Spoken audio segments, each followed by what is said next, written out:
मामा, बाबा कहाँ है? उनका डिनर था, वो वहीं गए हैं। क्यों? नहीं, कुछ नहीं। तुम्हारी और उनकी क्या बात हुई है? हर बार की तरह उन्होंने कुछ कहा और हर बार की तरह मैंने नहीं सुना। मुझे बुक शॉप से कॉल आई है, कुछ किताबें मंगवाई थी, वो आ गई हैं, बस लेकर आ रही हूँ। रुबाब, तुम अपने बाबा से पूछ कर जाओ। अब किताबें लेने के लिए भी बाबा से पूछना पड़ेगा? उन्होंने कहा है अगर तुम्हें कहीं जाना है ना तो उनसे पूछ कर जाओ। मत करें यार ऐसा कि मुझे सांस लेने में भी मुश्किल हो जाए। अभी जा रही हूँ और थोड़ी देर में वापस आ जाऊंगी। रुबाब,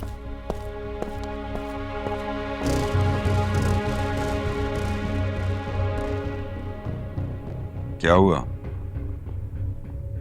दादा साहब, आप शफीक भाई को समझा दें। ये मुझे जरूरत से ज्यादा कंट्रोल करने की कोशिश कर रहे हैं। मैं इनके इशारों पर नाच नहीं सकता। मेरी बहन आ रही थी गांव से, उसको लेने के लिए बस स्टैंड गया था मैं। अगर मैं चाहता तो मैं ना आता, लेकिन मैं आपकी इज्जत करता हूं, इसलिए यहां खड़ा हूं। आप इनसे कह दें कि अगर आइंदा इन्होंने ऐसा किया तो अंजाम के जिम्मेदार खुद हूं। क्या कर लोगे तुम कुछ करके देखो ना, आइंदा कुछ करने के काबिल नहीं रहोगे तुम। तुम्हारी शफीक, शफीक, बाहर जाओ, बाहर जाओ।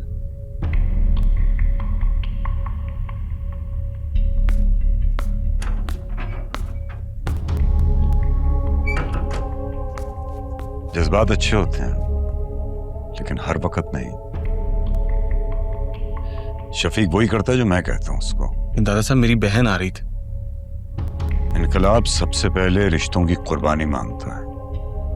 सिर्फ एक जज्बा होना चाहिए, मुल्क से मोहब्बत का जज्बा। कितनी बहनों के भाई बेरोजगार हैं, कितनी माओं के घर चूल्हे नहीं चलते।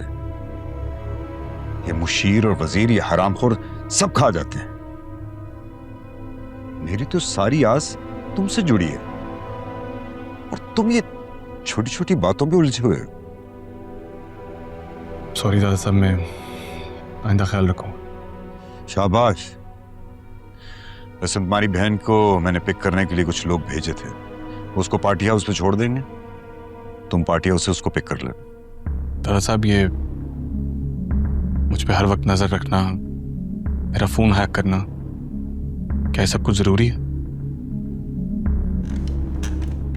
जरूरी है, बहुत जरूरी है। तुम मेरे सबसे कीमती सिपाही हो। तुम्हारे मामले में मैं कोई रिस्क नहीं ले सकता। तुम पर निगाह सिर्फ मैं नहीं रखता, तुम पर निगाह आगा ने भी रखी हुई है। इसे पता चल चुका है तुम मुझसे यहां जेल में मिलने आते हो। आगा बहुत शातिर आदमी है, उसे अभी तक सारे मामले का पता चल चुका होगा और सबसे पहले वो अपनी बेटी को कंट्रोल करने की कोशिश करेगा। उसकी बेटी उसके कंट्रोल में है? मुझे नहीं लगता।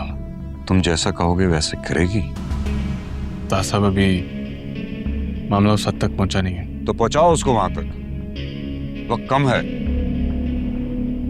उनकी गर्दन एक दफा हमारे हाथ से निकल गई तो वापस नहीं आएगी।